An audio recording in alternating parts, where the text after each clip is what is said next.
my talk. Here we go. How he said he living life as a gringo. Where you question where you fit in every time you mingle. They say you do this with not enough that. My rapping is really bad. This life as a gringo.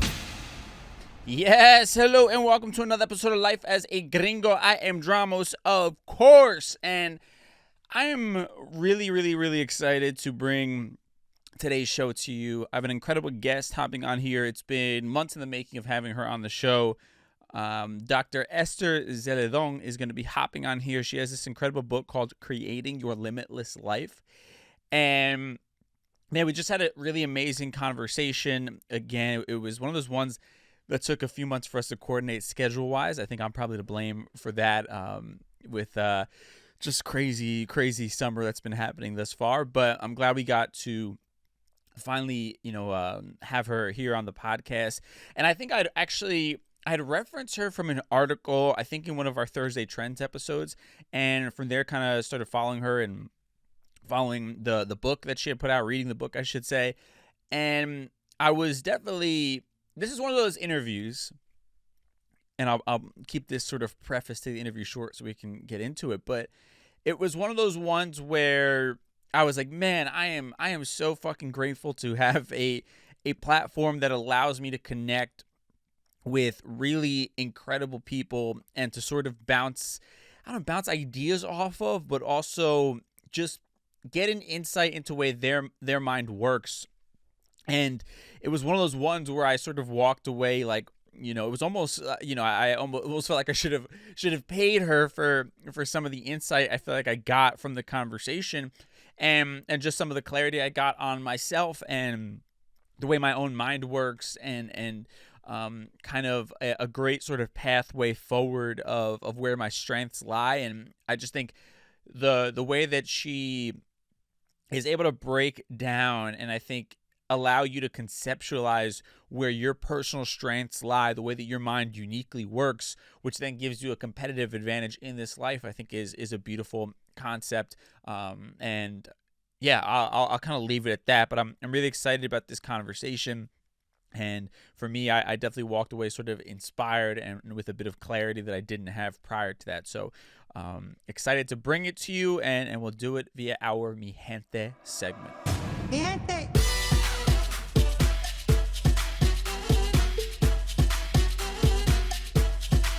My guest today, man, is an incredible keynote speaker. She's also the best-selling author of the book, Creating Your Limitless Life.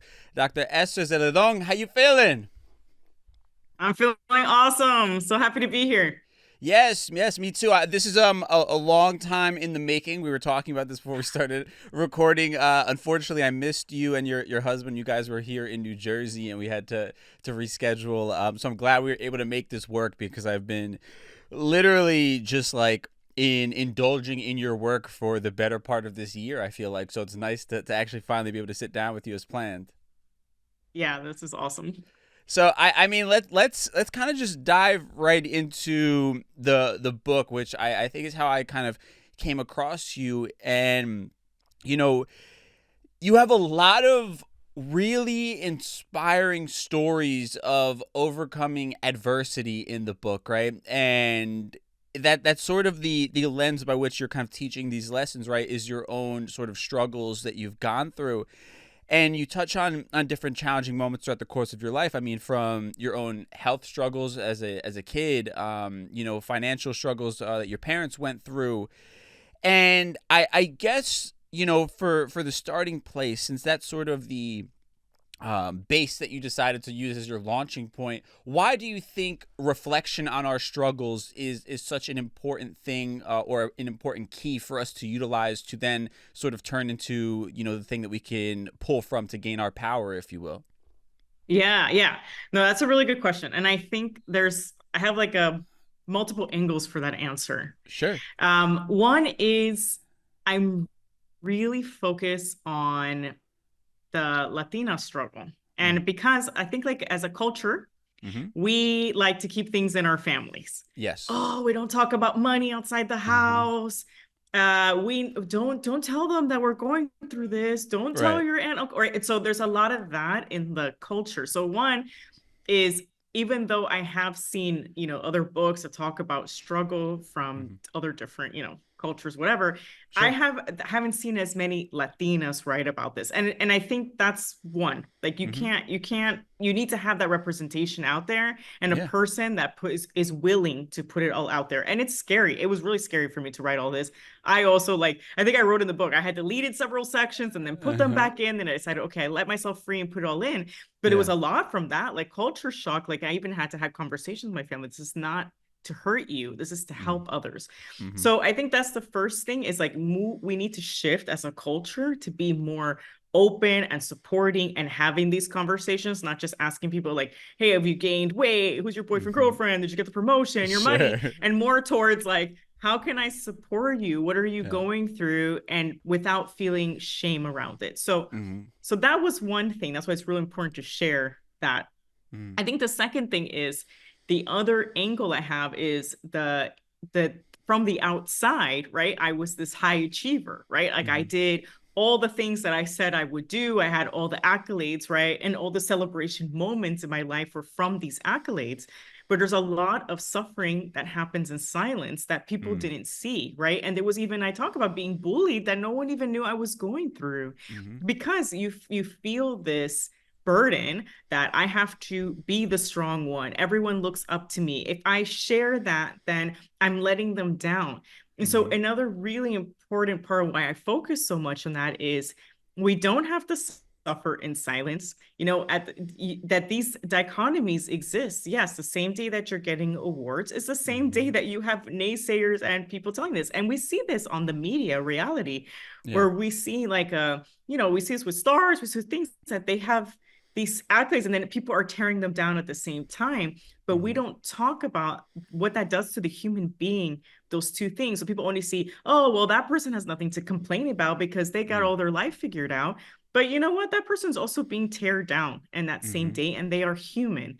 And so it was really important to share that there is a human element. And that's, if the reader, that's for twofold. If the reader is that high achiever, but it's also for the reader who isn't, to have empathy and compassion towards that person, right? It's not, no, they have messy lives as well. They suffer through the same things you do.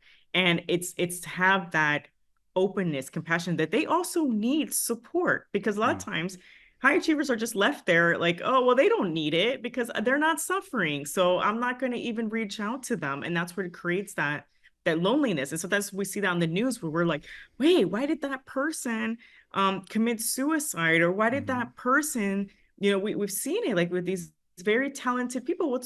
A lot of times it's because they're lonely, right? Like no one's there to support them, and people think that they don't need support. So that's why I say my answer is it's much of multiple angles, because I think we don't share enough of that from that point of view. And so culturally, and then from the person who I could talk about from my own experience of being that person with accolades, this is the things I needed. And then also by opening that space, that if you're authentic and vulnerable and willing to do it, how it's liberating. And so I have a lot of people who reach out to me from the book. They're like, I can't believe, they're like, you said that, you actually shared that out loud. I'm like, yes. And they're like, well, thank you for that. But, I don't know if I would have the guts to, but I'm so glad you did. But what I want to do is I want you to have those guts to share that, right? I want you to normalize it, so we can also be nicer as a society to each other, right? And create this social change that's needed. Yeah, no, absolutely. I mean, you're hitting on so many different things. One thing that really stuck out to me about what you just said is the loneliness factor, right? Because I think this isn't spoken about quite enough when we talk about personal development and the topic of authenticity. It's all sort of painted through or viewed through like these rose-colored glasses, right? Like, oh, it's so liberating to be yourself, and it is. But also, to your point, it's incredibly lonely and isolating, because I think oftentimes living truly authentically means that a lot of people are no longer going to fit into sort of the neat little box that they once would have if you're just kind of constantly conforming, right? And I think, that is a part of the struggle, or being a high achiever. I know for me personally, oftentimes I have a hard time relating to those around me who sort of aren't on that same exact wavelength, right? And quite frankly, I think majority of people aren't on that wavelength, right? A lot of people are conforming or settling or sort of just taking what life gives them rather than demanding for more. And it's an incredibly lonely journey to sort of feel like you're the only person that you know, especially if you are a product of like an immigrant family, where a lot of times the narrative is just be happy that we're not going through the struggles of like your family back who are back home doing that, right? You have nothing to complain about. I came here with $1 in my pocket type of, rhetoric and things like that. And I think it's almost disorienting to a degree. And I guess how I'm assuming you probably can relate to that in some way. I mean, how do you kind of talk to anybody who's feeling very isolated by the fact that they're wanting more out of life, and it seems like everybody else is just fine with the scraps that the world is giving them? Yeah, and the thing is, it's first telling them that the other people are not fine, actually, and that's why we have to do this, right? It's because they don't see it. You can't be what you can't see, and so they just don't see it, and that's why it's having empathy also at first for your naysayers, right? And I talk about this a lot because sometimes that person who may not understand you now will be your supporter later. And it may be that they're on their own journey, are struggling with those own cultural and family narratives that they're given. Like, like we grew up with like, no te hagas ilusiones, planteate, all that stuff, right? And so you still thinking about those like, wait, but I can't have that. And so they're still stuck in that, right? And you're in a different part in your journey. It doesn't mean they won't come around later, but they're not there right now. And so at first I give them that lens. It's not like black or white, like, okay, they're not for me, they're gone. No, it's people need time and have empathy for their time. Doesn't mean that you have to take their abuse or negativity or any of that. It's just park it. But I also think that it's also like, if you feel that calling, right? And that's why I talk about what's your purpose, right? If you feel that it is more, you have to follow it. And it is lonely at first because you have to have that courage to be that first one in your circle. But that's why it's so important now, especially in this digital world, you don't have to be alone. And I think that's a lot part of my reason why I share this book and I share these things, because the more we share our stories and the more we actually communicate, that's when the loneliness goes away, because then we find people around us who can relate. And then we start opening ourselves to people being like, oh, actually, I know someone who can connect you. Like if you're like, I want to be sought out and I want to build this thing. Oh, actually, I might know someone, or I might connect you to this one. And then there's a digital world. Like my first community that I found actually was in Australia. And I found that online because it was around my immediate circle. I couldn't find people around me. And I had just left my job that were into like creating global movements or doing things like that. And this is even later in life. I said, okay, I'm going to go online and find like a women's growth-minded entrepreneurship group. And I found one in Australia. And then later, of course, by being with them, then I started to see it around me. And then I started to find it near me. And sometimes it's first finding a group for then you to be open, because it probably does exist around you, just not in your immediate circle. And as human beings, we're all longing for community. And sometimes a lot of people don't even share their aspirations, and they might even have a similar aspiration to you that you might not even know about. And so that's like the first step. It's like really being like, what is my calling? Realizing that, yes, some people might not support you right now, but doesn't mean they won't later. And then third, where can I find champions to go through this difficult time right now that are going to support me, at least in this initial step? And then it can snowball from there. Yeah, no, I think that's great advice. And I think even, kind of going back to the original question I posed to you about the challenges that you faced in your life, I think what I've begun to recognize is, for those challenges or negative moments or the naysayers or whatever it may be, they oftentimes at the beginning are great fuel for you to sort of want to prove people wrong, right? And then I think you get to a point where it just becomes really dark and convoluted of like you're performing to prove people wrong that don't even exist anymore, basically, right? And what I've begun, as I've done the self-work, for me, what I begin to struggle with is if I'm not operating from a place of using those negative moments as like my fuel, then what is my fuel now, basically, right? It's almost like I'm getting too comfortable. My life is almost too good. How do I stay motivated at this point, right? And then that becomes depressing in itself, where it's like I'm no longer the person I used to be, right? I don't have that same struggle, that same drive to push past the struggle. So I'm curious for you how you sort of use those moments, you know, to maybe give you fuel, but not be overtaken by them, or how to find new ways of keeping yourself motivated and pushing, you know, yourself beyond the limits that you already know. No, definitely. And there is that line, right? Like Yeah. it's not to be in victim land. It's not Right. to play martyrship, right? And I definitely hope that with the book, it's to share the struggle, but it's more like that the journey is not just what we see on movies and TV, like, oh, I got these accolades and that was it, right? No, it's a struggle. There's ups and downs. You doubt yourself, right? And that's the message. And it's also for you to reflect on, look how far I've come, right? So when you look, and when I think about people looking back on their past struggles, it's more like the things you're overcoming, you're going to keep overcoming, and the things that helped you are going to keep helping you. And it's more of a study of your past. What did you overcome? How did you do it? And how, instead of using that in crisis, can I use that in my everyday to keep going, right? So like seeing it from that lens. But then in the future, like what you're saying, it's like what keeps, and what kept me motivated then and what keeps me motivated now is, what is that feeling and impact that you want to create, right? And what's that vision? And that is what the next step is, right? That's the motivator. It's not, it's like you said, it's not taking your past and going, oh, I'm trying to prove it to prove them wrong, or I'm angry, but it's more like, okay, I'm learning from that. And now how do I continue building that legacy I want to leave behind? The impact I want to make? What's that feeling I want to have in 5, 10, 15, 20 years? And dreaming big, right? There's so many, like I do sometimes these vision boards with students and even with parents, and sometimes they only think about the next year, like, oh, this next year I want to do this. And I'm like, but what about in 5, 10? Because you got to be clear. You got to have that vision of what you got to know what you want to have it. And if you're not clear on what you're trying and that impact and that feeling you want to create, then you won't make it there, because then you're not going in any direction, right? You're just going on this day-to-day grind, or like one step at a time. So that next step is like really sitting down and going, okay, if I were to close my eyes in 20 years, what's the impact I want to make in this world? And what's that feeling I want to have? And then work backwards. What does that look like in 15? What does that look like in 10? What does that look like in 5?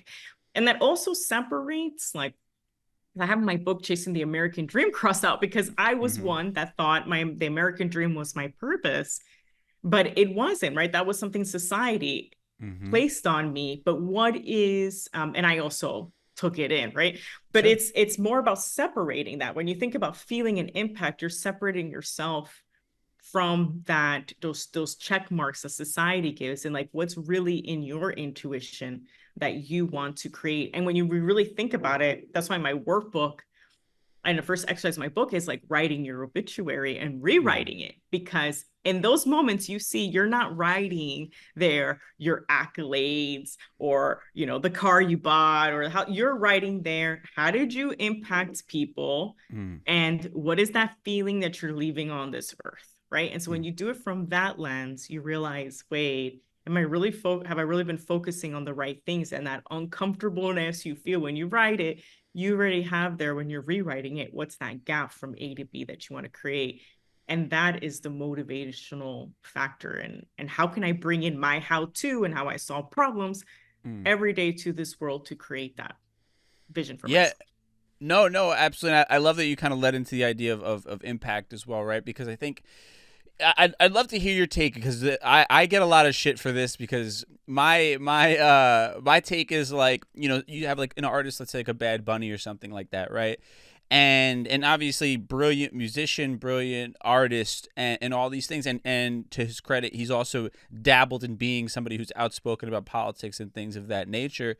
But my argument is always, when somebody has they've been gifted a platform like that one, if we were to look back on their life, and at the end of the day, they were gifted that, and they drove around Bugattis and were hanging out with Kardashians all the time and partying and all these things, and they gave us great music, but I would look at it personally and say that falls short for what I think that life could have been, essentially, right? And the counter argument to that is, well, they're an artist, that's what they do. They create art, right? They're not supposed to be somebody speaking out and doing all these things.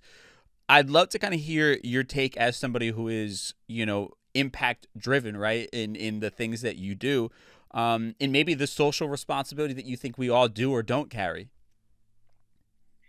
Yeah, so my answer to that is every person's legacy is different, right? And every person's how-to is different. So like, and we could even do it here. So like for me, my how-to is like, I love to, like, my first step in solving any problems, I listen first, and then I bring people together, to think about the purpose, mission, vision, what is it for them, and then I help them make it happen, right? And that's what I do in every single realm of my life, right? So that is my how-to I bring every day. But my legacy I want to leave is, yes, I want to create this global movement, and I want to change the cultural, and social narrative and be outspoken about it.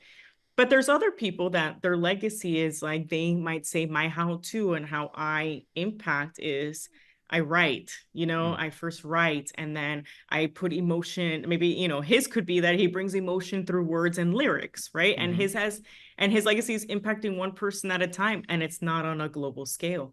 And so for me, it's that there is no right or wrong. It's, are you, though? The question is, are you bringing your how-to every day in the world how you want to, or are you holding yourself back, right? So if I were to speak to him and he said, well, I would love to be able to have words, use my social platform and words, then my question would be like, what's holding you back? Is it the hyper scrutiny from the public? Is it that you can't handle that? Is that you don't have resilience to that, right? There could be a lot of different answers, but it's more importantly, are you leaving the legacy you want to leave and the impact how you want to leave it? Or are you, because of society, because of other things only, then you're not really being 100% authentic, right?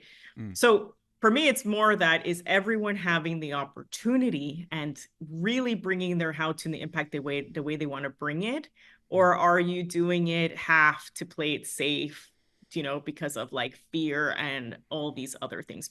Because I really feel like if we all are living it how we want to freely, however that is, whether it's through global platforms, whether through words, whether it's just through one-on-one conversations, then we can actually, all help the world together, because we need we need people who are outspoken, but we also need the people who are one-on-one. We need poets. We need all of it. But what we don't need is people holding themselves back because fear of criticism, because they're comparing themselves to other people, or because of limiting beliefs, or because they're family, or because they're gender, right? That's the stuff we don't need. But I do believe, like, inherently, like philosophically, that people, and when I do this with kids, we all wanted to change the world at some point in our lives. And it's what changes is, were we silenced or not? And then what did we do with that silence? Some of us we rebel against that, and some of us get silenced, and then we have a slow death from that. And I believe that. And I also believe, like, everything that happens after why people join gangs, why terrorism, all that stuff is from the lack of ability to live out what you wanted to, right? And then we need community, we need people. So we find a way to bring it to whatever space we need to bring it. So I know it was kind of convoluted answer, but I mean, without speaking to Bad Bunny, I don't know. Sure. But, I think that's a fair take on it. When you said slow death, that really punctured something in me, and I think that's such a poignant way to put it. And to your point about a lot of talented or successful people being unhappy or taking their own lives, how we see it, entertainers and things of that nature. And even people successful in the world of business, entrepreneurs, and these people that begin to cross a line of just lack of humanity completely. To your point, I think it's kind of ironic, and I don't know if scary would even be the word, how they can be so fearless in one aspect of their life, but be so fearful of just public shame of being who they are, essentially, right? They have they have the ability to push past, like, you know, their comfort zone and take risks to start a business or to go after their dreams, but then they can't like get over themselves and truly just, you know, give themselves authentically to the world, and as a result they numb themselves in all these different areas. And I just find that to be sort of endlessly fascinating and interesting, I guess, in just the complexity of us as human beings. Absolutely. And but it also comes down to what you're rewarded for, right? I mean, I remember, even when I left my job to do what I do now, right? If people Yeah. are like, what do you mean? Are you crazy? Like you have what people covet, or why do you want to pivot? Or, you have everything that everyone else wants, but it wasn't what I wanted and wasn't when it's in alignment with me. It's what I was rewarded for, right? And it's Yeah. not that I wasn't giving impact there. It's Right. that it wasn't the impact that my vision was, right? And it could, and it's Yes. the same thing, but I was still super scared. And people would be like, but you're fearless at work. Right. But that in my mind, that was something I felt like I could control. And it was certain. I knew that I couldn't fail at that.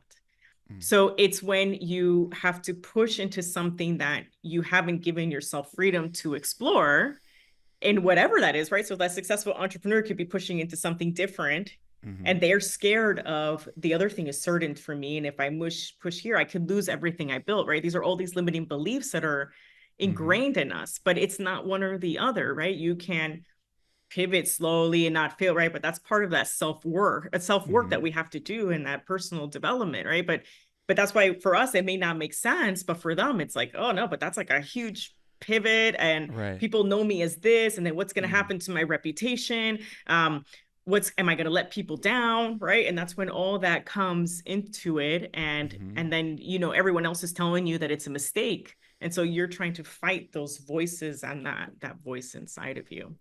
Yeah, I mean, yeah, it's the noise, right? I saw a quote that you had on your Instagram. You said, "Working hard isn't the challenge; silencing the noise and tuning into your intuition is." And Yes. that again was one of those ones that kind of stops you in your tracks, because to your point, it's easy to kind of put your head down and do the hard work. It's when the chatter of the outside world begins to come into play that you start doubting yourself, or you begin to deviate from your path, right? There even for me, I started mostly in the world of like entertainment, and when I go to events sometimes and I see former coworkers, entertaining the masses, and even if it's like a superficial conversation that I have zero interest in, there's still that part of me that's like, I could have been that person. Why didn't I go down that route of being, the entertainer or whatever it is, and I have to then have that internal dialogue of checking myself of like, but you wanted something more. So that's why you're not walking down that path, right? Regardless of if you could have done it, or not. But it's that noise is the hardest thing, and I think to get over, to your point, and at times it makes you just completely deviate, and then like you waste months going down the wrong path, and you just have to kind of circle back around. And I'm just curious, sort of for you, what has maybe been the thing that helps you maybe tune out some of that noise, or I guess we're also talking about some of the ego that exists inside of all of us, right? And trying to stay in line with your purpose and not get swept up in the next like sexy bright light thing that is thrown in front of you. Yeah, no, and it's hard, right? Because it's Yeah. the shiny brights. I think they call it like a shiny bright syndrome, right? Right. And you start in the objects and stuff, right? You're like, oh, Yeah. but that looks cool. That looks cool. Right. And for me, it's like I mean, it's there's different approaches, right? For different people. For me, what works is breath work, Mm. and for other people, it may be hypnotherapy, therapy, taking a walk, right? I always say that self-care, like I know people use that word very fluffy. I Yeah. think it's very individualized, right? It's very like what has helped you before and what kind of tools you use. And that's different for everyone. There's like 60 something types of self-care, and there's checklists you can look at. But for me, breath work is one, because since I am that high achiever persona, my mind's always on. Yeah. And I used to I had tried yoga didn't work for me. I had tried meditation. So you got to try different things, but breath work, because it's active, Mm-hmm. it helps me focus just on the breath. So for people who don't know what breath work, right, you're doing like rapid breathing, and then Mm-hmm. you're putting a lot of oxygen in your system.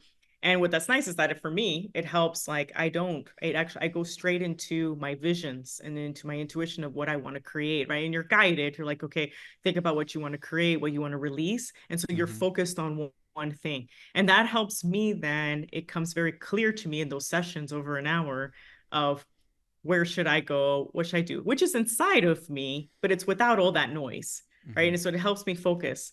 And I think that's what I would recommend people to find, that one tool. It may not be breath work. It may be something else, but where is it that you feel that you can actually tune out and really speak to yourself? And what is it that you want without judgment, without criticism, with unlimited resources? And maybe it's just even that prompt. Like if you didn't have any of those barriers, what would you do?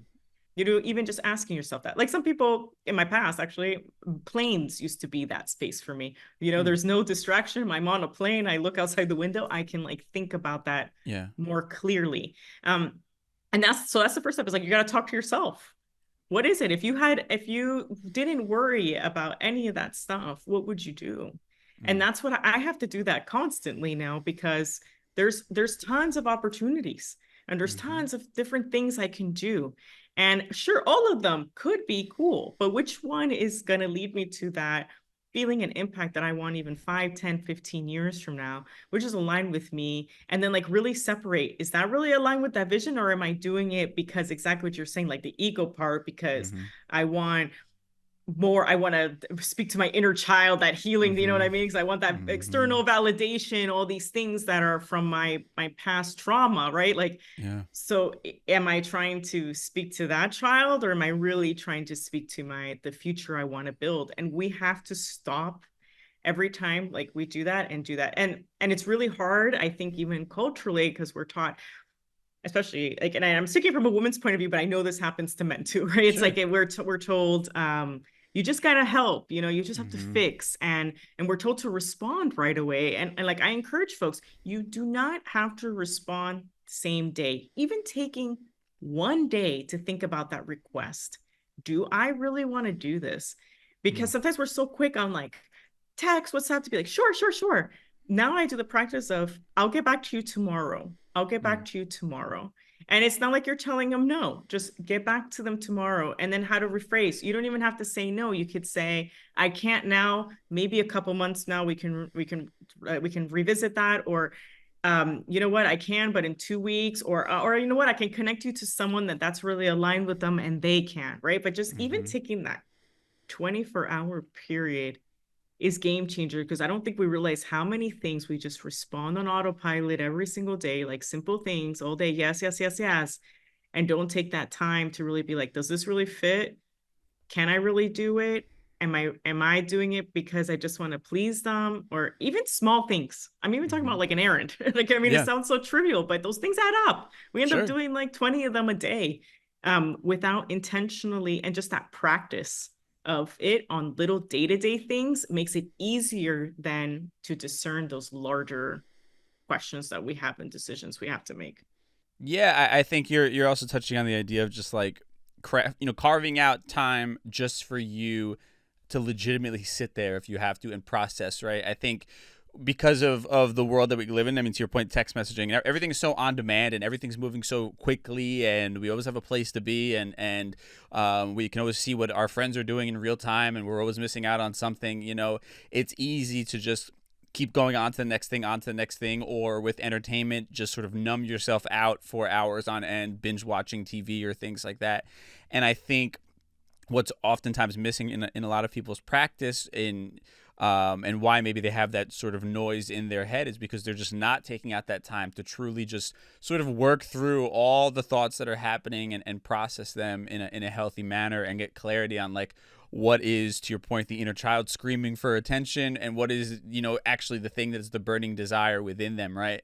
And yeah, for me, it's been journaling, where I like, if I find myself getting anxious, or I'm just having these like, thoughts that are battling each other, it's like, all right, let me stop whatever the hell I'm doing. Let me just write for a little bit, and it'll eventually, it works itself out on the pages for me, or just like getting it out on paper allows me to have a little bit more clarity and relaxation to like, receive the next download is what I call it. And I think that's a great sort of piece of advice, and something I want to talk to you about, because I hear this narrative a lot, and I'm curious your take. I think in the world of like the entrepreneur bros, it's you hear a lot of the narrative of following your passion is a terrible piece of advice, essentially, if somebody wants to find success, right? That is a lot of the narrative that happens there. So for a lot of them, I mean, obviously for them, they're defining success as the accumulation of wealth, right? And I think that also, for even if you're not a materialistic person, the reality of it is we live in a world where you do need money to survive, right? And much of the stress of our lives does come from the lack of money, essentially, right? But their sort of argument is you should go after the thing that you're inherently skilled at, even if you're not super passionate about it, because it's probably going to be the thing that makes you the most financially successful, right? And I think that is the narrative that's been probably transferred from our parents, right? Especially who have their own trauma around finances and just want to give us the safest and most direct line of sort of sight to get the American dream, as you sort of put it and touch on. But I'm curious for you, kind of what would be the advice you would give somebody who is sort of in that, maybe that in-between stage of thinking if they should chase their passion or if it's even a viable sort of, reality for them. Yeah. And yeah, definitely that narrative is from our our culture, our narrative. I don't even, everything. But I think there's a balance. Like you said, like we need to have you need some sort of financial security, whatever that is, right? But it's also questioning, you need to know what that is and like what is the lifestyle you want and how much you really need. Because I think that's the other questions. Like we always talk about that's what it talks about. I think that's what I was mentioning earlier, being very clear on what that vision is, but like what's the feeling and impact, and then working backwards. Sure. And what is the money you need to create that? Because then you realize that then and there, it's not the millions and millions of dollars to create that. And even if you had, let's say you had to choose between the millions of dollars or the feeling and impact, you're going to more likely not, you're going to choose the feeling and impact. Right. But there's a way though of making money on your how-to. So I don't like to use the word passion, because passion for me is only one part of your purpose. So like, your purpose is like, one of it is what you love, right? So like I give this example in my book. I love dancing. I love it, right? But that's not what moves me. That's not the impact and feeling I want to leave in the world. Do I love it? Is it a way of, for me, an artistic expression? Absolutely. And I love artistic expression as well, right? But it's not the thing that I feel that I can bring to the world every single day, right? So I like to focus on like your how-to that you bring, the way that you solve problems every single day. That's what your friends look out for you for. That's what you like. I mean, well, sometimes if you're let me clarify. Most of the time, like your true friends, your champions in your life look out for you. That there are other people who look out for you for other things that you're putting out to the world. So let me give that caveat. But the thing is, like, you're like the people who know you, that look out for you, you have a how-to. People need your solution, and you can make money off your solution. So I think it's like switching that mindset, that it's not, I have to do something that's misaligned with me because there's only money in there. That's a limiting belief, right? So, and that's a belief that I was taught too, right? So I was taught my skill of that, right? Like purpose. I was even told purpose was a first world thing, American thing. Like that's not what other people think about in other countries. And that's not realistic, Esther. And that's not for people like us. And I went through a quest. I traveled around the world, and I'm like, is that true? And guess what? It's not true. People have purpose, from like fishermen to presidents to everything. Everybody has a vision and aspiration, right? But even that, like I had believed that for a while, that like even my gift of helping people like unpack that was not a gift I could use in any way as like a career or entrepreneurship or movement or anything. I believed that narrative. But the truth is that every time I entered any job, any place or anything, that's what I was doing there. So what I was doing was helping people come together to solve whatever problem it was in that workplace. I was going to communities, helping people bring together. When I was in college and graduate school, I was forming organizations to do that. So the thing is, like, you can't hide away from your how-to. You're finding ways to do it, right? So it's first like, what is that? And we could even do it here. I could ask you a question of like, so let's just do it. So if you had $1 billion, like $2 billion to solve a global problem, what would you do? What would you solve? I would definitely, I think Puerto Rico is at my core. A lot of the issues that are facing the people there, be it lack of, the housing crisis and lack of funds and things like that. So definitely causes surrounding the people of Puerto Rico. Okay. So let's say like the G7, everyone's like, I love your idea. I'm going to give you 2 billion, 10 billion, whatever it is, the money, unlimited amount for you. Yeah. How would you do it? Give me your steps on how you would solve, for them to give you this money. How would you solve the problem? And if you don't know how would you figure out the how? Oh, I mean, I would. So I think there's a lot of vacant buildings and homes and things like that on the island that potentially could be given in sort of a lease to own, rent to own type of opportunity for locals. And so I would rehabilitate those homes and create, opportunities for locals to be able to rent to own those properties. And I think that would help keep a lot of the people on the island, and home ownership obviously is a way of building generational wealth. So that would probably be the main way I would do it. And then I think also finding, developing programs, taking some of the vacant commercial buildings, rehabilitating them, and allowing local entrepreneurs to start their businesses there and create pathways where maybe they don't have to pay rent for the first year, whatever it might be, and they can really build a local community there of local entrepreneurs. Okay, so I hear from your first answer is that you first like analyze what exists, right? And then I would say your second step is how can we repurpose what's already there, right? And you talked about rehabilitating what's already there. Then the third one is, okay, then I'm going to scale it and work with other actors and to look at what other venues and things we could use after the first one's done. And then we create community. Okay, so if you were to go text, if I were to give you a different problem, like I would say, I want some advice on how I could reach more. I really want to take my book more to inner city kids and this messaging, right? So that they already know their value and superpower. Would you say you would follow that same process? Would you first look at, okay, let's look at what already exists out there and how you can plug in? And then, okay, then now once we do that, let's go see who other you can partner with. And then would you go from there going, okay, now let's create a community around your movement, things like that. Okay. Yeah, I think immediately what came to my head is, what are the programs in place that already have kids in inner cities and things like that. Yeah. So you did say programs in your first answer, right? So that is how you solve all problems, right? So if you were to text like 5 of your friends in the past, right? They would probably tell you something like you helped them come up, link them to existing things that are resources or existing programs that exist that they could plug into with any advice and any problem, right? So in your case, like if you came to me and said, I think I can only start a business in, I don't know, dry cleaning, right? Sure. I would be like, but your how-to, you can think about your skill set. You know how to, rehabilitate, you know how to connect people. You could do coaching, you could do your own programming, you could be the person that works with governments, you could be a consultant, right? Like there's so many things, right, that you could generate money and wealth with your 4-step approach. And people need that, right? Puerto Rico needs that. I need that, right? For my book, everybody needs that. Your friends that you've impacted, right? And so that's always the advice I give everybody is that and I call that your superpower, your how-to. People need that. And these titles and these jobs or these businesses, they're just vehicles to bring your how-to.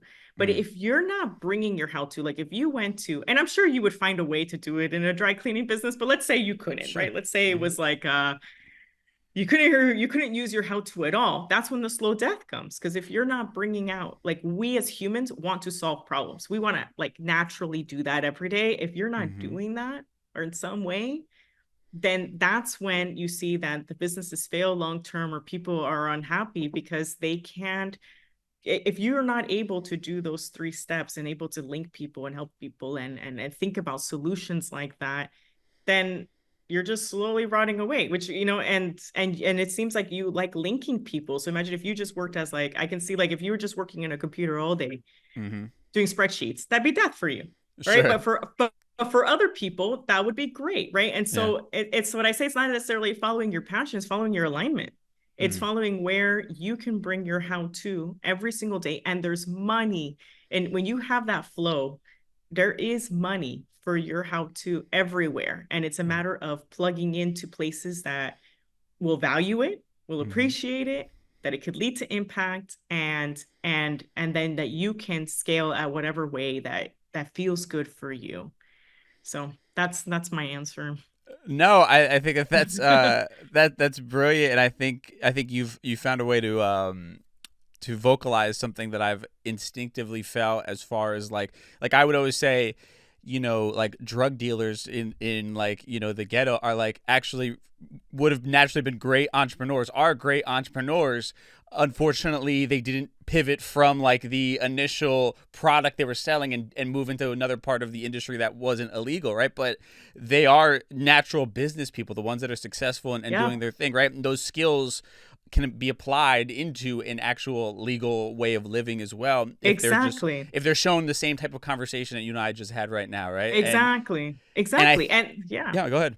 No, I was gonna say, because that people, you have to bring your how-to, and so if that's the only space that's in front of them that they can bring it, but if they're given the possibility of bringing that elsewhere, imagine if we gave people the opportunity to live out their how-to into all spaces, then it'd be different. Yeah, I think I want to harp on this for just like a couple minutes longer, because I think this is not spoken about quite enough, right? Because we get fixated on the sort of vessel that like our interest comes in, and we don't like peel back a layer and kind of realize just how deep it all is, right? Like for me, I was somebody who loved like introducing people to new music, right? As like a DJ, and then in radio, and connecting them to like these, little subgenres and these pockets and niches that are happening that nobody else is aware of. And I love finding that and showcasing that. But to your point, that literally is like, something I could apply to a government agency, of finding out where are these grassroots organizations that are doing interesting work that we can then piggyback with and work with, right? So it's I think to your point, it's getting past like the initial like thing that we are in love with visually, and recognizing that like that's just the surface of our interest or our talent or our gift. Really, this is a far more sort of wide, the opportunities are far more widespread for us once we kind of dig a little bit beneath the surface of our initial introduction to our skill set, if you will. Exactly. And that's like, for me, that's why like with students, I help them with their how-to I make them resumes that are how-to, because I'm like, it's because it needs to go through that mindset. You can pivot to anything you want. Your how-to, like you said, right? You could be in the music industry. You could be in grassroots. You can help authors. It's anything, because everyone needs that help. And I think it's when you realize, like, that's why people get scared of leaving their jobs, leaving the situation, because they're like, well, I only know this one thing, and I've only been doing this for 20 years. And then I'm like, no, actually, you have been that person since you were 7, and or even before, right? And so, but you can articulate it at 7. And so when you look back on your time, those 5 people that you text, you realize you've been that person, and you've been helping people do that your whole entire life. This is just the one place you've been doing it for a set time, but you can do that for anyone. And it's just repackaging it to that situation, that industry, and that thing. And that's why I'm against the American Dream metrics. It's not so much of, it's more like the metrics that you need to do this by this age, and that's what I mean by the American Dream thing, because it should be whatever your dream is. It could be that it is aligned with the American Dream, but if it isn't, that's fine too. It's, where is it that you want to go? You might want to change industries every 5 years. Maybe you want to bring your how-to different places. Maybe you want to help a lot of people. It doesn't matter, right? It's a matter of you're bringing your talent in to whatever spaces you want, that need it, that appreciate it, that value it. So I love that you said that, because I was like, exactly, when you're talking about the music, I'm like, of course you did. Look into your how-to. Right. Of course you were finding the things, the forgotten thing. I would even add that to your how-to. You look at places that other people have ignored and seen as like, oh no, not there. You even find that the opportunity of things that other people don't see, right? And that's part of your answer when you were talking about there are vacant buildings already, right? And that you see gaps that other people don't, or opportunities that other people don't. But imagine everyone needs that. Absolutely. And I think also because it comes these things come naturally to us, right? Our innate instincts and the things that we see, we sort of discredit them as not being anything special, right? Like exactly. I'll even be like, there's smarter people out there. If this was possible, somebody else would have done it or thought of it, right? And I think that also is like we fucking shoot ourselves in the foot, unfortunately, oftentimes. Yes. And that's why, like, when I just exercise, sometimes I even like, you can have 100 engineers in the room, whatever we see as that. And you realize that everyone answers their how-to differently. Even like if you have the same career and like, and it's noticing that that's why I like that mindset work is so important at first is you acknowledging and you realizing that's a superpower. Because some people are like, oh, well, why don't you just fix my resume CV and help me land the job? I'm like, because I need you to believe it. Like if you don't believe that it's your superpower first and you do your own ground truthing in your life, then it doesn't matter how pretty I fix something for you. You're not going to go and do it. You have to believe that, wow, I do have this gift. I do have this way of doing things that no one else has, and it is special and it is needed, right? We need it. And I think when people realize that it's needed too, like even I had to go through that it actually is needed, has impact, then the possibilities are limitless, right? Then you're no longer with the, oh, I can't make money for it. Oh, and I can't this, because the truth is it's a service, right? You're serving people and it's an exchange. Money is just like on this human realm, the exchange for it, right? And so you're going to get exchange for the value add that you bring. Yeah, no, that's beautifully said. And I want to, as we kind of get to the end here, there's a couple concepts that you touch on in the book and I think overall in your work that I really want to get to, because I think the mindset work is obviously one important key of it. But then there's the actual practice and the living aspect of it, right? And I think it's beautiful when you're in your own little bubble in your head and you have it all planned out, but then you open your door and you just get fucking punched in the face by life and everything, like, you really got to figure it out at that point, right? So I know you talk about the idea of creating the conditions that allow you to inspire and allow you to thrive, right? And you also talk about making sure that your external actions are in harmony with your internal compass, right? So how does that look in practice as we're navigating through a minute by minute, hour by hour unpredictability that is life, and all that's happening around us, and also, to your point, a lot of the internal struggles that we still face with our inner child and our vices and all the shit that also comes along that can keep us from truly being, having all of our parts aligned with one another. Yeah. And that's why the resilience part is key, right? And sure. And what I mean by the external actions, right, is you have to move it from abstract to tangible, right? If not, it's not going to happen. And I think where people give up is that they pile on too much, right? So we get this we get super excited about our 5-year vision, right? We're like, yes, I want this. Now I'm clear in my 25. But now you have to break that down, right? And that where people give up is that they pile everything in the first year. I need to do all this stuff, right? Or even hear people like, I had this dream and I started, and then I got overwhelmed and I let it go. Yeah. Or I started to feel like it was unattainable, right? But that happens because we underestimate the 5-year and then we overestimate the 1 year, right? So it's really important to be like, this isn't a race. This isn't a race to prove to someone that I'm going to get it done in the fastest time possible, or I want to get it done because I want people to validate it and for me and my ideas like next year. And I'm tired of people doubting me. And that's where we start to get impatient. But then when we get impatient, that we start to pile on and life happens, and then we stop doing it, and then we give up, right? So a lot of the things that I talk about in the book, the workbook, is like, okay, I like picking the word of the year, and people will be like, oh, well, that's so cliche, but it is important, right? Because it's the feeling and impact we want to make in 5 years. So let's say, like, for me, it's a global movement. I'll give myself an example.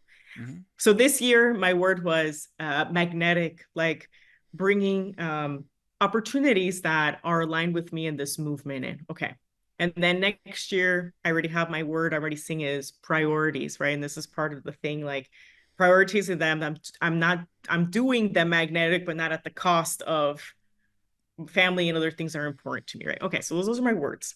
And then once you have your words, it's what are 3 things that I can do today that lead me to being magnetic, right?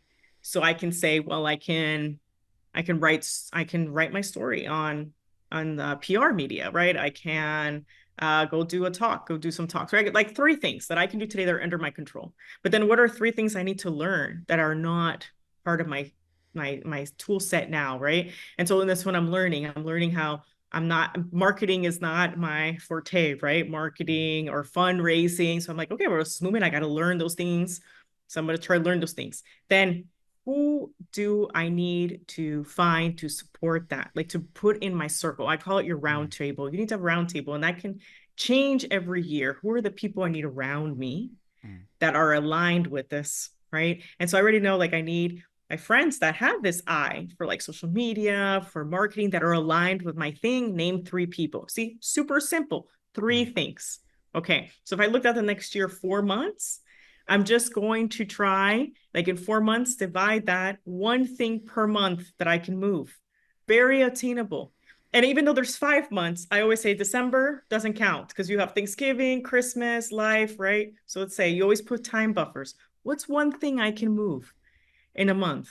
Like realistically, like one of those things. And then break that down to little steps per week, right? And so that way you're celebrating it, right? Like every week that I do it, I put on my calendar, okay, I need to do this by the end of the week.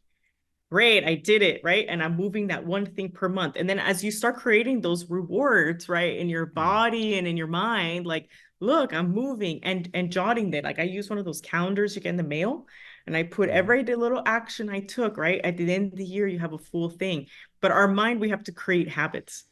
And we have to do these things. We have to celebrate them, create it. So think about like our inner child was rewarded for different things. We have to create that same process, but rewarding us for our legacy.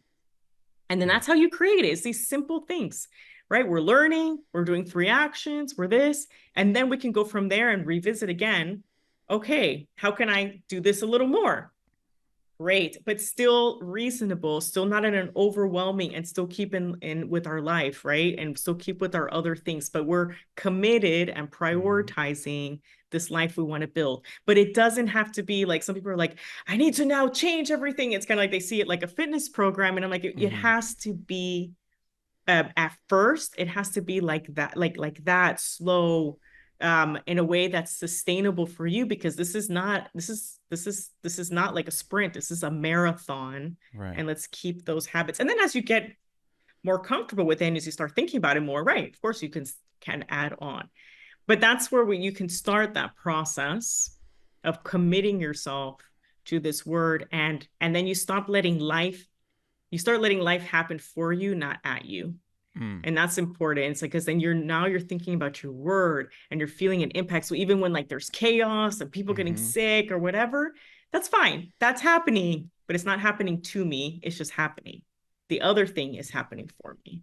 Right. Yeah, it's crazy because I think, as you're speaking, my entire like career is flashing before my eyes, and I'm looking at it through like the lens of like, where was the common thread? And it's just so clear to me now where the common thread was throughout all of it, right? And I think in reflection back on maybe why the journey felt so tumultuous was because I am an overachiever. I'm going to will things into existence, but I couldn't see the actual like blueprint in my head. So I was like grabbing in the dark until I found the thing that I latched onto and made it work. But I stressed myself out by not having clarity on like, because I think what the point of everything of what you're talking about is like, when you clearly and concisely can see this is what I'm good at, this is where I naturally begin to recognize patterns, and therefore I can apply that same blueprint to any other endeavor I'm interested in. Immediately, you know how to get to work on that thing, right? And you're not having to go through the like just the internal struggle of like, what the fuck is going on right now, basically, right? And I think that is a gift in itself, and it's why you see successful entrepreneurs pivoting from industry to industry to industry and finding different, success, because they have a blueprint of knowing where their strengths are, what they're seeing, and they apply it to the next project, right? And they can easily just slide into that next phase, right? And I think even for someone like me, I've been lucky enough to have success, but I keep feeling like I still am missing that next level of whatever it's supposed to be, right? Like the tangible, now there's no looking back type of thing, And I think it is that lack of clarity of like, what is my to your point, your how-to, right?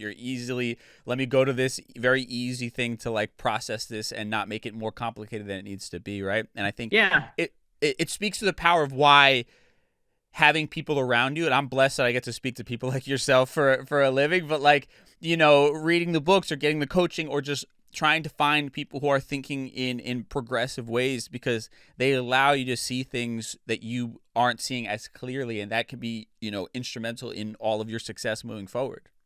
Yeah, and having like and why also when you know your own how to, right? You realize where are my gaps and who do I need to have around me, right? Like I'm Yes. like when I said I was going to learn like some market PR, it's more so I can complement. But no, I'm not going to become the master at that. I am a Right. master at my own thing. But that's why I'm going to have those other people to support me. And I think it's also changing that narrative that and the narrative of collective power, right? Like Yes. other people don't have yours, and that's where you can help them, and that's when the collaborations are so important. And like, but the thing is, we're taught, right, as trailblazers, like we need to pay that path alone. But it gets to a point Right. when we're trying to really leap into that, like you said, like that next big level. It's not meant to be alone. We're meant to do it together, collectively. And that's when we can lean on other people's superpower and help each other. And helping each other, we become greater. And I think it's when you know that clarity that you don't have to have it all figured out, or I don't know that, so I'm a failure. No, you have your own thing. Other people have their own thing. Bring it together, right? You just bring it together and it's going to explode and help them and they help you. And it's great. But we need to change that as a culture and society, right? Because we were like, we need to be self-made. We need to do it alone. Right. But when you actually like study, like those people that have made it, but they didn't do it alone. That's it's not ever self-made. They had mentors, they had coaches. Kobe had 20 coaches, you know, Sure. athletes do. We normalize it for athletes, but we don't normalize it for ourselves. And we need to have, and maybe it's not a coach, it's your friend that has the superpower that you can both help each other and support each other, right? It can come in so many different forms. And I think that's why I like having that third category there too, because, you know, as high achievers, we just want to get to work, but it's Right. taking a pause back and going, it's not the put your head down and get to work, right? That's what we were taught. It's how can I be strategic about this where I don't burn out, where I lean on my community, where I create my legacy, but also create collective power and community. And that way, I don't go into loneliness. I don't go into burnout. I'm taking care of me, but also, you know, and also still helping others. Yeah. Yeah. No, beautifully said. I mean, obviously the book is called Creating Your Limitless Life. Last thing I want to ask you is, what does it mean to be limitless? What does that mean to you? For me, the limitless is that you're living out your vision, right? Your vision of feeling an impact in whatever way that is. And that's why I said there's no limits to that. It can be as big, you know, as you want it, or as small as you want it. That's up to you. But there is no limit. There is no restrictions. There is no box. Yeah. You know, it's whatever you want it to be. And I think that's why I shared my story. Every vision that I had, I've created it. Every aspiration, I've created it into a reality with the in community and around me. And so, and I plan to continue that and help other people continue that. So that's limitless. There's no such thing. There, it could be whatever you want it to be. You don't have to fit any box. I love that. Anything you want to shout out? I know you have your coaching program, your company Be-Act Change, where you do a lot of this amazing work. Your socials. What do you want to shout out for people to check out more? Aside from the book, obviously Creating Your Limitless Life, which is out everywhere now. I have the book and workbook. I mean, my main thing is access. So the book and workbook are 99 cents. Like for me, this is more than a business. I like to describe myself as a social enterprise and movement, right? So the tools are there. My full coaching program is in the workbook. My thing is, I want you to be able to do this for yourself. I really believe it's going to make a world a greater place. So grab it, do those exercises. You can do it even with your family, your partner, yourself, anybody, like even with your job, right? And just reflect on that and create it. And I like to hear from people. So I'm on Instagram, Be Exchange. People write to me like, oh, this is what I like, this is what I found through my process. Yeah. I respond. I like this. It's about building community and you're not alone. I love that. Well, thank you so much, Dr. Esther Zeledón, for hopping on the show. This has been an amazing convo. And anytime you need anything, please feel free to reach out. You always have a platform here. Thanks, everyone. Thanks to listeners. Man, big shout out to my guest this week, Dr. Esther Zeledón, for hopping on the show. I took away so much from this conversation. I hope you did as well. And we'll tie everything we talked about today in a neat little bow in a segment we call Conclusion Stew. Time for Conclusion Stew. Man, so I just kind of wanted to I don't want to summarize the conversation, but I think for me, the thing I took away from it that was like most effective was really analyzing how my mind worked, right? Like that little exercise she sort of did, where she was like, oh, if you had, all the money in the world to do whatever you want, how would it, what would you do? And then, how would you go about it? And then her breaking down, okay, well, this is like how your mind works. And it was eye-opening for me to say, and again, this is something I loved it because I always sort of reiterate this to people. The thing that you found success in your life can be applied to every aspect of your life. You sort of just have to change like the players and change the specifics of it, but it's a blueprint for how your mind works. And I think she beautifully broke it down in a far more clear way than I think even I have been able to sort of process that concept. And I'm really excited to get the workbook that is a part of this as well, to kind of dive deeper into it. But I think, the beauty of all of this stuff is, for me, the narrative oftentimes of like, why we can't have the things we want in this life, or we can't find success, right? We can't find, the same sort of success of people we look up to. And I've spoken about this a ton in my life, but, sort of a lot of the narrative, specifically like my father passed down to me about people who became wealthy or successful, and discussing sort of the advantages that they had in their life. That's why they're successful. And for some, sure, I think that might play a part in it.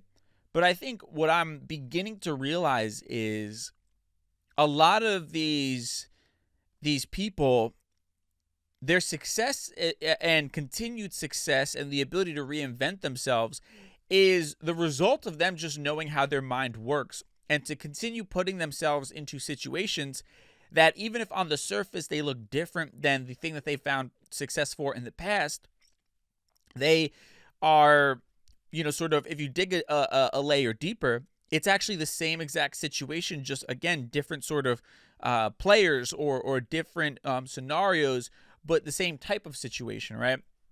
And, I think I'll give you an example just to make it like really practical, right? And this isn't even me like pumping myself up. And I'm actually just like, the conversation with her led me down a rabbit hole of analyzing all of these successes that I've had in my life and finding the common thread from all of them. And this is something you can practice.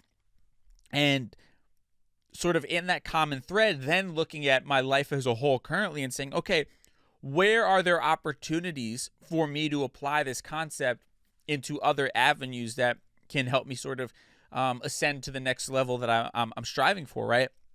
And even just now thinking about it, an example that's come to my mind is I've talked about this I think a little bit before, but I had invested in a U-Haul business, right?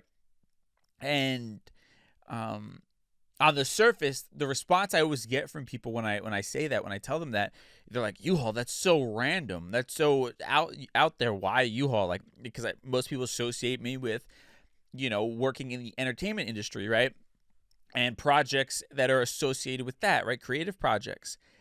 And even, until now, really, as I think about it, yeah, it didn't make sense to me. And what was ironic to me is I'm running a very successful U-Haul business. And I don't even like say that as a braggadocious way of like money or whatever. I'm running a like statistically successful business from the metrics of U-Haul, right? They're corporate metrics where I'm ranked in the top 100 of U-Haul dealers across all of North America, right? So we're talking like 27,000 dealerships. I'm in the top 100. And again, that doesn't mean like I'm making, the most money out of all of them. It just means by their own metrics, as far as like the size of my lot, the amount of trucks I'm able to hold, the amount of rentals I do, in comparison to the amount of trucks that I have, all that, customer ratings, all these things, right? They put all those metrics together and create like a, sort of statistically who is operating at a high level, right? And it's regardless of like actual gross revenue. It's in terms of basically, I guess, who's doing the best with what they got, right? Because I don't have the building that I own, the property that I own isn't a gigantic parking lot. So I can't facilitate like, 30 trucks at a time, or else we'd be, monetarily killing it. But it's basically who's doing the best with what they have. And now reflecting kind of in the structure that she gave me, it makes complete sense, right? Because how did I get this dealership? I saw an opportunity in a program that they had, right? An existing thing, as she said, where I didn't have to put up any real money up front to open this business. I saw somebody else in the area doing it and profiting, and I saw the opportunity there. And then U-Haul provided me with their structure that they already have in place for this type of business. And I was able to combine my vision for, there's an opportunity here with the structure that was existing that they provided me with the thing that I had to bring to the table, which was the property I owned, and my ability to manage something based upon a given structure that already exists. My ability to prosper within that structure. So what does that mean for me, right? I'm trying to break this down in a way that's like, now I can apply this to other aspects of my life. Okay, so I have the ability to see potential opportunities that aren't mainstream yet that could be beneficial, right? I was able to see this U-Haul dealership program that isn't a widely known thing by the mainstream public and see the value in it, right? Same way that I was always able to see, like, I could predict who's going to be the next big artist pretty often, or I can see the scenes that are bubbling up and kind of predict the next trend, right? And I was doing this unknowingly. I was always the guy like, this is the next cool music, or I always knew about an artist before they popped off at the radio station. I always could tell, our program directors like, I've known about that person. They've done this, this, and that. I was always that like person, right? So I recognize things before they become mainstream, and I recognize and I work well in utilizing existing structures, essentially, right? So that means there. And I'm almost like, stay with me here. I'm running around in my head a little bit, but I'm pointing this out because a narrative I had in my head for a long time after many failed business ventures and sort of the voice of my parents in my head, the narrative I was running with was, I am not a good business person, possibly, right? I'm not a good entrepreneur. Maybe I'm not cut out for this because I had a few failed endeavors. And now I'm operating a successful business in the form of U-Haul, in the form of a podcast production company as far as hosting goes, right? So obviously I am capable of operating a successful business. So what is lacking in those failed endeavors? Aside from experiences or aside from maybe knowledge of a particular sector of an industry, what was the difference sort of between my successful businesses and my failed ones?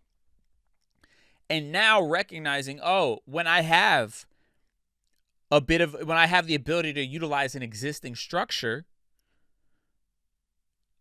that's where I begin to find success, right? Because I already have the vision the foresight to see a trend before it happens, right? So that exists. That's my strength. I could see the opportunity gap, essentially. And now what do I need to make the most of that God-given sort of vision that I have, intuition? Then I need to find a business that has an existing structure that I can build upon and utilize, right? So that's what I did with U-Haul. I saw something that was an opportunity that wasn't known, wasn't mainstream, right? I didn't have to buy a franchise like most people, the traditional routes of franchising where you have to, purchase it and have a lot of money up front and all these things. I found a loophole, right? I'm great at finding those. And then I was able to utilize U-Haul's existing structure to give me the foundation to run my business. And then within that structure, my creativity, my intuition, my sort of whatever, my work ethic, whatever it might be, allows me to flourish, right? And allows me to flourish at a high level that maybe puts me above the average person operating within the same field, within the same area. But now what does this mean? So again, this says, okay, my intuition tells me X is a good idea or is a bubbling, scene, a niche, whatever it might be. Okay, we've recognized my intuition telling me this and that, are things that I foresee happening in the future. We already recognize that I have a gift there. Now, I have to apply the practice of knowing. I operate best when I have a given structure in place. I operate best utilizing a structure that is already in existence, and I sort of just use my visionary, talents or whatever, my natural gift, to sort of exploit it in a good way, beyond what the norm usually uses it for. Right? So if I'm looking for my next business venture, my next idea, it's follow your intuition, and where within that intuition does an existing structure lie that you could utilize to your advantage? And what does that do for me, my mindset? It automatically puts me in a place of knowing, oh, I can be successful. Not only can I be successful, I have the formula to continue being successful. Or the formula that's going to give me the best possible odds of being successful, because I know the way my mind works, and I know the way that I know now how to play to my strengths. I know what I need in order to bring out the very best in me. And that is, I think, the game-changing thing, where now, when I create, a lot of times when I create like, when I have an idea for something, there's a level of self-doubt of like, can I really do it? Can I really do it at a high level? Now, this sort of new mindset, or this clarity that I got just from this conversation with Esther, is like, yeah, it's actually very tangible as long as I stick to the blueprint that I know is me working at my highest level, right? That puts me in a position to utilize my strengths rather than trying to operate in a place where my weaknesses, because we all have them. Nobody is great at absolutely everything. And now I know where my strengths lie. Therefore, I also know the areas that I'm not great at. So in partnership, I can now know exactly who I need to partner with to provide me with, the things that I'm not actually good at, right? To balance that out. And that's why this work is so important, and why it's a great reminder that, like, if we haven't found success yet, or we're not where we want to be, it's not because we're not good enough. It's because we haven't figured out our unique blueprint that is the thing that will 90% of the time put us in a position to find success at whatever it is we're going for. And that's the only difference between people who have achieved high levels of success and us. They figured out what their actual blueprint is and the structure that needs to be in place for them to find success in a given endeavor. And they're just rinsing and repeating. That's what we need to do, and that's tangible. That's a tangible thing, right? It's no longer just like punching in the dark. Now you legitimately can like light up the whole fucking room. You know exactly where you're going. That's why this is so powerful. And I can't wait to get her workbook to dive even deeper into this. And I know I just went on a tangent. I'm literally just working through this in my head as I'm speaking to you. But yeah, I think it's just, it all, like, literally the more I talk about it out loud, the more dots begin to get connected for me. And I'm like, oh shit, this is what's been missing. This is like, it's amazing. So with that said, I hope you got as much out of that conversation as I did. Big shout out to Dr. Esther Zeledón for hopping on the show. Go check out their movement, Be Act Change. Just incredible stuff. And we're actually going to have her husband, Paul, on the show and coming up as well. And he had a great perspective on a lot of different things. And it was just, just really, really cool stuff to bring to the platform that I'm obviously really excited about. So hope y'all enjoyed this conversation. And that's it, man. I'll catch you on Thursday for our Thursday Trends episode. Till then, stay safe and we'll talk soon. Peace.